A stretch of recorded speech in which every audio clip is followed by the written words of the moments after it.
Well, hello and welcome to I Love Gay today. And we're having some fun. We're in San Francisco today with a colleague and a friend. It's Curtis Sparrer from Bospar. How are you? I am pretending and projecting energy whether or not I feel dead inside. Oh, well, you're doing it very, very well. Thank you. Thank you. I will, try to keep up appearances throughout the remainder of this podcast. I Is it love a it. blogcast or is it a video? I know. I don't even know what the word is. Is it a vlog? It's just gonna be It's 10 to fluid. it's gonna be 10 to 15 minutes of us having a great time together. Well, then, if it's legal, I'm for it. Yep. No, what I think is great and funny is I can't believe our paths haven't crossed until now. You know, you and I, when we started talking, we come from the old days of the LGBT internet. You were with PlanetOut, I was with Gay Wired, and then there was gay.com somewhere in the middle of all that. And I love the fact you're the first person I've interviewed and seen in a long time that comes from those days. I mean, the old folks' stories are incredible. I had a pen name, Christopher Curtis. And when I would report for Sirius radio, I was Bill Peterson. And so, yeah, I've done it. And I can say that this was a place where I felt my voice actually sounded butch. I don't think you had to try very hard for that. Stop. Uh, but no, and so you from your Planet Out days, and it's been quite a journey. But now you're a co-founder of Bospar. It's a PR and marketing firm based in San Francisco. But tell us, how did all that come about?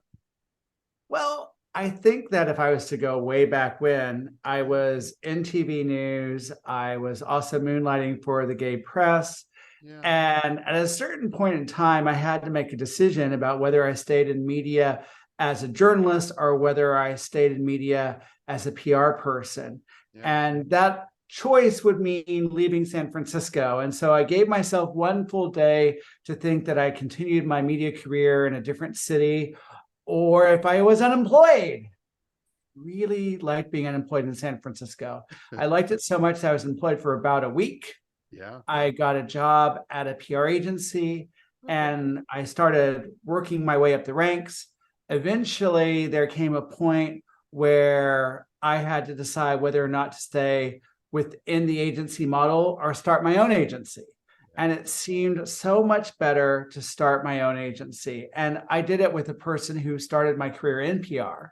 And so we decided to start Bospar in 2015. And one of the things that we did is we looked at how previous PR agencies got into trouble.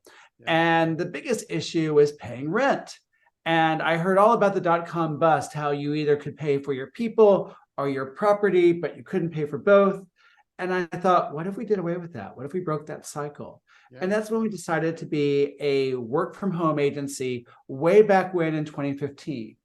And it started off pretty good. We had a few clients, and then we got into some points where someone would say, well, gosh, the idea about a virtual agency seems weird to me. Yeah. I want people to be able to swap ideas at the water cooler. Yeah. And such Yeah. quaint concepts to me seem pretty ridiculous. And so, in order to show that our virtual work from home model worked, we started winning awards.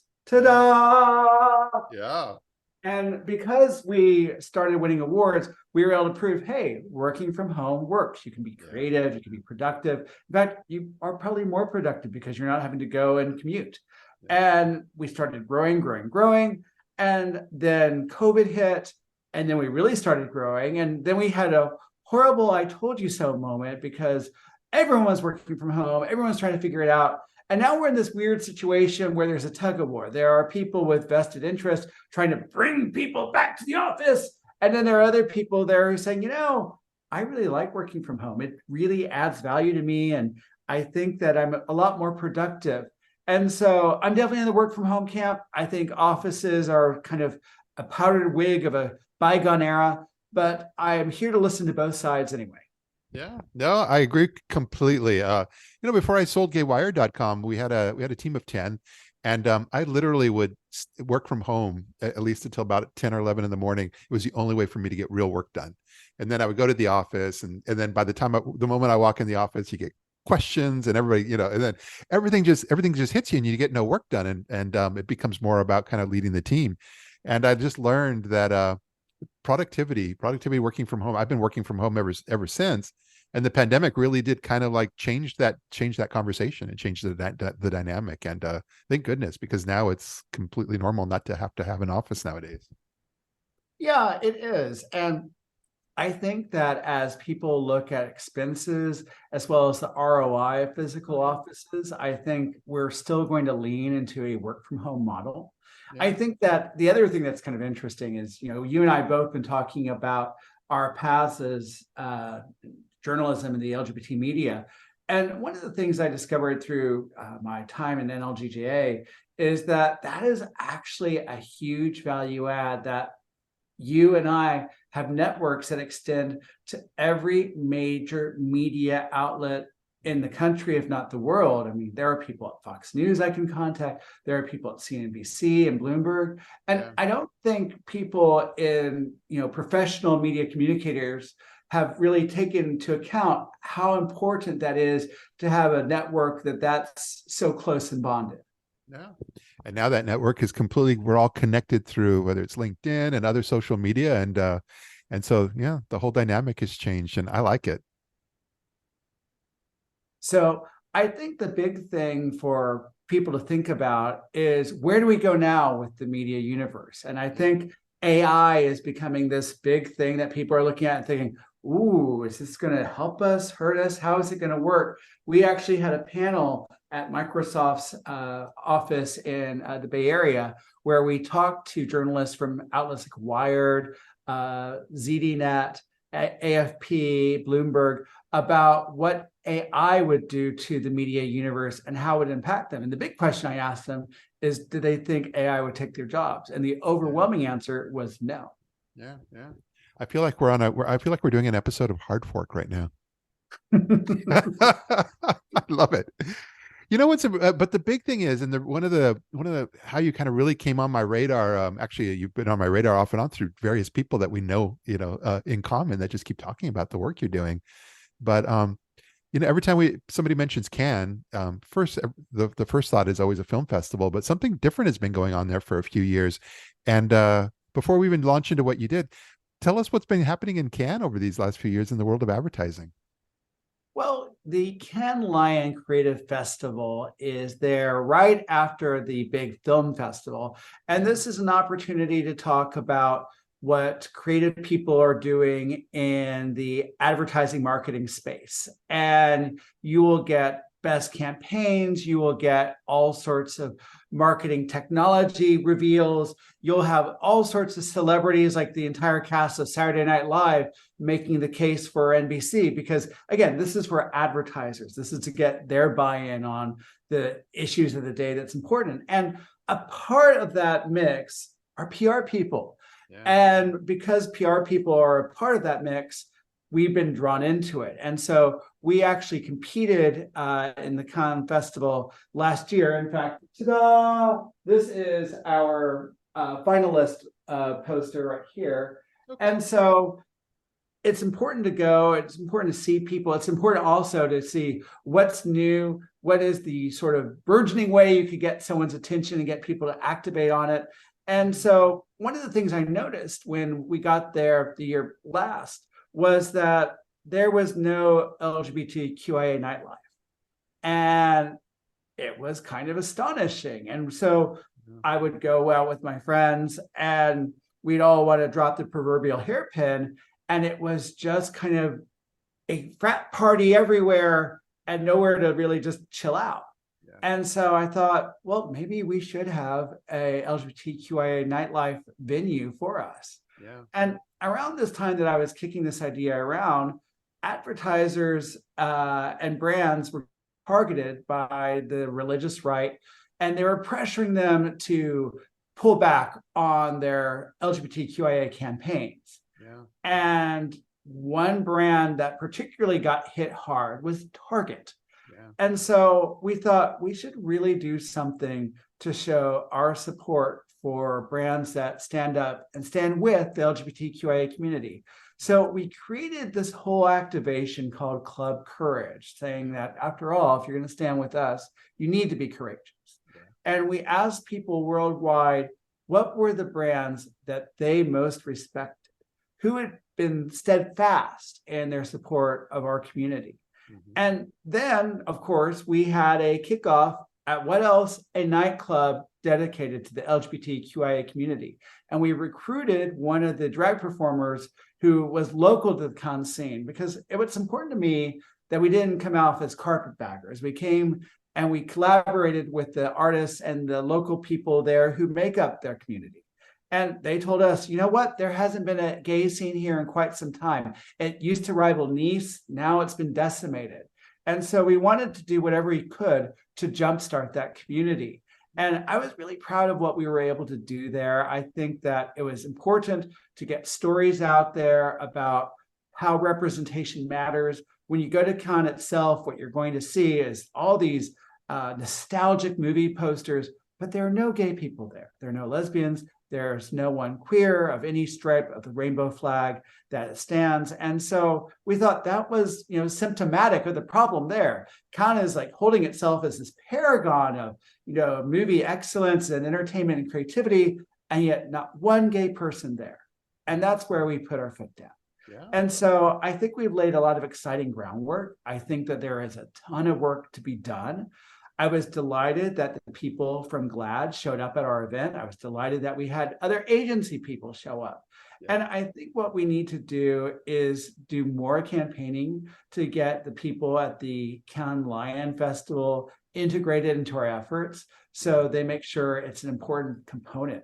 Right now, if you go, there's all sorts of events about representation, but they all kind of are symposiums or very thoughtful wonk pieces that are not really fun. There's no dancing. Yeah. And I was proud to see that everyone's having a really good time. And I want to see more of that going in the future. Yeah, no, it's interesting because that's where I know they had an LGBT panel there. I know GLAAD was on also a different panel that kind of talked about general issues, and LGBT came up in that. And they're getting there one small step at a time. But I know there's a lot of talk for next year, even trying to make that even bigger. So I'm sure you're going to be a part of that as well. Fingers crossed. And yes, I think that, hey, Bone Yang, if you're watching, call me. Let's talk. I love it. Well, I think this is fantastic. And I think a lot of the work you're doing is, I know that even as an agency, you guys have worked with George Takei and others. And so you guys have a lot of good things going on out there. Well, part of what we do is being able to look at ourselves in the mirror and think, are we really doing all we can to inherit the world we deserve? Yeah. And I see a lot of agency folks sit on their hands and say or do nothing. And that's not good. Back a few years ago, Texas introduced the most repressive ban on abortion ever. And there were reports that most companies were not saying or doing anything. And so we were the very, very first company to announce a policy where we would relocate anyone in Texas or any state that had such an abortion policy if they needed to go, or if they needed medical treatment that was outlawed in their state.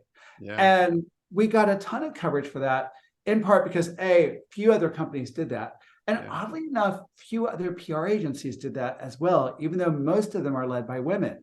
And so Bospar has always prided itself on taking, important steps where it matters and where people are not feeling empowered enough to speak out. We wear our heart on our sleeve, and we think it's important that other agencies do the same thing. Yeah. Well, you're being politely pushy. I love that tagline. Wrapping up, tell us a little bit about, I noticed you have a corporate courage index. And so that kind of seems to fold into everything you've just talked about. Yeah, we asked 5,000 people around the world what they thought of brands that stood up for LGBTQIA issues. And overwhelmingly, people support it. People support it, whether they're in Germany, whether they're in the UK, whether they're in Canada, or even in the US. And what we discovered was that people would buy more of those goods from those companies, would stay more loyal to those companies, and would recommend those companies to others. And we also discovered that the more body conscious, the more health conscious a brand was, the more likely they supported LGBTQIA people. If a brand was more discount, more unhealthy in food, then they would more likely be not supportive of LGBTQIA people. Yeah. So brands that really want to aspire for that gay dollar as well as for everyone else's dollar, side with us. Yes. Well, I saw that you had Nike ranked first, and then I saw Adidas, Disney. It's some great names on there, and I look forward to seeing where that goes as well. We're looking forward to brands really holding themselves accountable and staying true to the values that matter. I think the situation with Target was unfortunate. Yeah. And I think what Target has done is put a target on their back for next year's Pride, where everyone's going to see what they're going to do. But overwhelmingly, our research showed that brands that stayed steadfast were going to be more rewarded than those that wavered. Yeah, I think that more and more companies are going to understand that, especially moving forward into 2024. But that's our hope. Exactly. But no, mostly I'm really glad that you were and appreciative you were able to take a few moments of your time and kind of share a bit of your story here with our audience. And I very much look forward to when our paths cross in one of these cities, San Francisco, New York, or somewhere in between, that we get to connect in the real world. And as long as it's air conditioned and not hot and not sunny, I'm totally game for it. I hear you. Well, thanks again. And it's great seeing you here. Thanks for having me. Really appreciate it. You come to Cannes and you see all these signs celebrating Cannes history. What you don't see in those signs are gay people, lesbian people, anyone.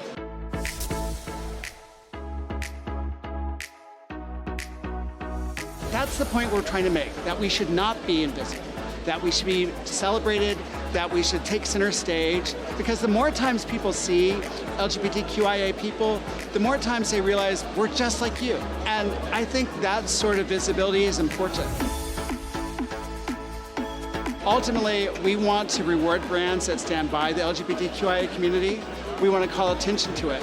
We have actually worked with GLAAD on our release, and they found that more people worldwide wanted brands to celebrate and include LGBTQIA people. I'm coming to you live from the streets of Cannes at this incredible Club Courage event. Hundreds of brands are waking up to the fact that they can stand by LGBTQ people, and they know that their future consumers, their future employees are from the community or they're allies to our community, and they're working with everyone from GLAAD to Bospar to make sure that LGBTQ inclusion stays put.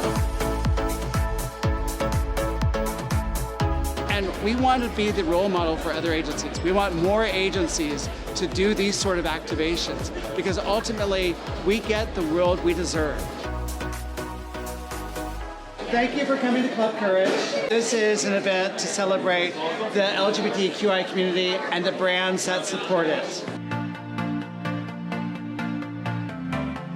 I'm really excited that Bospar is hosting this party, Club Courage, because now more than ever, we have to demonstrate courage and stand up in the face of hate. I'm just a drag queen who's doing her thing. Two people see like a drag queen outside of a club, you know, it's pretty amazing. So I hope it's gonna open minds and make a difference.